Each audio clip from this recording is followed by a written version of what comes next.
CTMC recently invested in a new MRI machine. It's a Toshiba Titan, and it's a large bore quiet MRI, which means that it's about the size of CAT scan, and it is about 90% quieter, which is really good for patient care and patient comfort, especially with claustrophobic patients. And we have the only one in between the Austin and San Antonio corridor, and probably will have for a little while.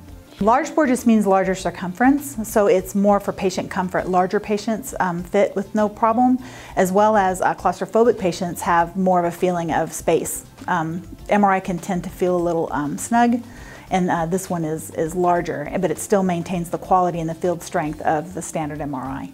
Toshiba came up with the concept first about a decade ago, and they're in their 4th generation of non-contrast imaging, and it's basically angiography with no contrast.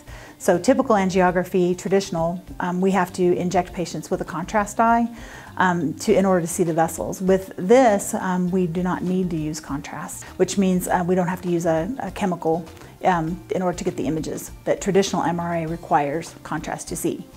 Where that works is if you're in end-stage renal failure, you cannot have the contrast, and so those patients were unable to have those diagnostic exams beforehand. So in those cases, we can diagnose and see things on those patients before they couldn't have it.